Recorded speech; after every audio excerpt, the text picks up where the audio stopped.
মই এতিয়া ৰৈ আছো চাউলুং চুকাফা সমন্বয় ক্ষেত্ৰৰ সন্মুখত আৰু এই ক্ষেত্ৰটো ক'ত আছে আহক আমি জানিবলৈ যত্ন কৰোঁ। এই ক্ষেত্ৰটো আছে যোৰহাটৰ মৌবন্ধাত। এইটো হৈছে NH-37 হাইৱে। যোৰহাট শিৱসাগৰ ছাইডৰ পৰা আহিলে লেফ্ট ছাইডে পৰিব আৰু গুৱাহাটী ছাইডৰ পৰা আহিলে ৰাইট ছাইডে পৰিব। আহক আমি যাত্ৰা আৰম্ভ কৰোঁ। দূৰত যি মূৰ্তি দেখিছে এয়া হৈছে চাউলুং চুকাফাৰ মূৰ্তি আৰু সেইটোৱে হৈছে চাউলুং চুকাফা মেমৰিয়েল বিল্ডিং। আমি এতিয়া তেওঁৰ মূৰ্তিটোৰ ফালে আগবাঢ়িছোঁ আৰু এই ক্ষেত্ৰটো বনোৱা হৈছে হনৰিং স্বৰ্গদেউ Chaolung Sukaphaa.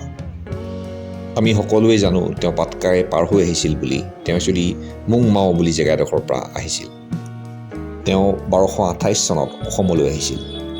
The first Ahom king, the founder of Ahom dynasty. আৰু আহোমসকলে অসমত 600 বছৰ ৰাজত্ব কৰিছিল। আজি এই যাত্ৰা 2 ডিচেম্বৰ অথবা অসম দিৱসৰ দিনা আৰম্ভ কৰিলোঁ। এইবাবে মিউজিয়াম আৰু আৰ্ট গেলেৰী আজি বন্ধ আছিল। তেওঁ 1228 চনৰ পৰা 1268 চনলৈকে শাসন কৰিছিল। মূৰ্তিটোৰ ওচৰলৈ জোতা বা চেণ্ডেল পিন্ধি যোৱা বাধা আছে। স্বৰ্গদেউ চাউলুং চুকাফাৰ মূৰ্তিটোৰ এটা ক্লজাৰ ভিউজ আপোনালোকক দেখুৱাব বিচাৰিম। তেওঁ সিংহাসনত বহি আছে আৰু ওচৰতে হেংদাংখন থৈ দিছে। মূৰ্তিটো চাই ভাল লাগিল আৰু নিশ্চয় বহুত ভাবি চিন্তি এই মূৰ্তিটো নিৰ্মাণ কৰিছিল। Excellent work. এই ক্ষেত্ৰটো হৈ যোৱাৰ পাছত যোৰহাট আৰু এই ক্ষেত্ৰটোৰ ইম্পৰ্টেঞ্চ বাঢ়িব ল'লে and it has become a site of attraction today। আৰু বহু বাহিৰৰ পৰ্যটকো এই ক্ষেত্ৰটো চাবলৈ আহে। এই মেমৰিয়েল বিল্ডিংটোৰ পিছফালে ইমান ধুনীয়া প্লেণ্টেশ্যন কৰি থৈছে, ক'বলৈ মোৰ কোনো ভাষা নাই। Just wonderful. আহক আমি ইয়াতে থকা অডিটৰিয়ামটোৰ ফালে অলপ আগবাঢ়োঁ আৰু চুকাফাৰ বিষয়েও কিছু কথা জানিবলৈ যত্ন কৰিম।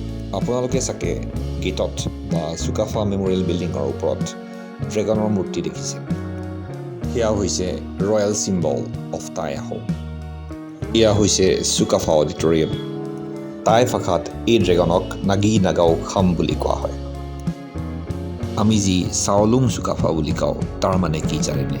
চাও মানে লৰ্ড, লুং মানে গ্ৰেট, এটা সন্মানীয় উপাধি। চুকাফা বা আহোমসকল টাই ধৰ্মীয় লোক আছিল। সেই সময়ত লোকেল যি মানুহ আছিল তেওঁলোকক চুকাফাই নিজৰ ধৰ্ম বা নিজৰ লেংগুৱেজ ল'বলৈ বাধ্য কৰোৱা নাছিল।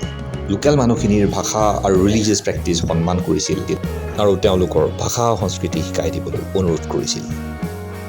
চাওক, চুকাফা অডিটৰিয়ামৰ সন্মুখত ইমান এটা ধুনীয়া নিৰিবিলি পৰিৱেশ। ইয়াত নৌকা সেৱা আছে অথবা ব'টিং ছিষ্টেম আছে। ইয়াতে মানুহ আহিলে ব'টিং কৰিব পাৰে, কিন্তু আজি যিহেতু চুকাফা দিৱস, আজি বন্ধ আছে। আমি এতিয়া ইয়াত থকা মিউজিয়ামটোৰ ফালে আগবাঢ়িছোঁ। আজি চুকাফা দিৱস বুলি মিউজিয়ামটো বন্ধ আছে আৰু শুনামতে ইয়াত কেমেৰা বা মোবাইল এলাউড নহয়। মিউজিয়ামটো মই আপোনালোকক বাহিৰৰ পৰাই দেখুৱাইছোঁ আৰু ইয়াৰ বাহিৰৰ ডিজাইনটো অতি সুন্দৰ। আমি এতিয়া এডমিনিষ্ট্ৰেটিভ বিল্ডিঙৰ ফালে আগবাঢ়িছোঁ।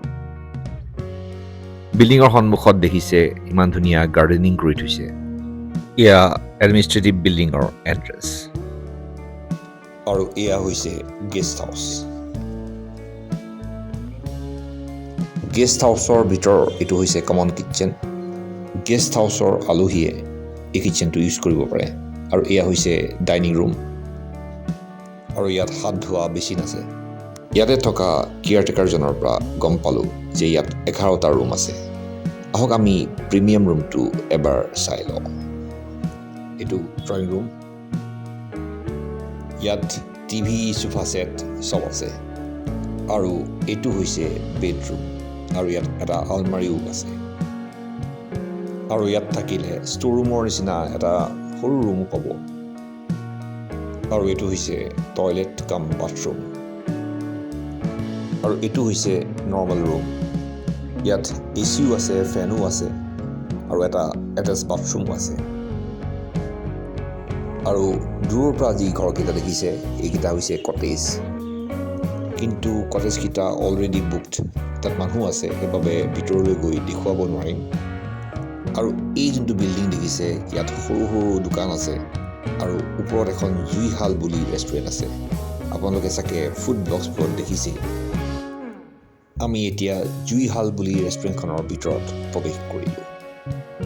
ইয়াত এথনিক ফুড পোৱা যায় আৰু থালিৰ লগত টোপোলা ভাতো ল'ব পাৰে।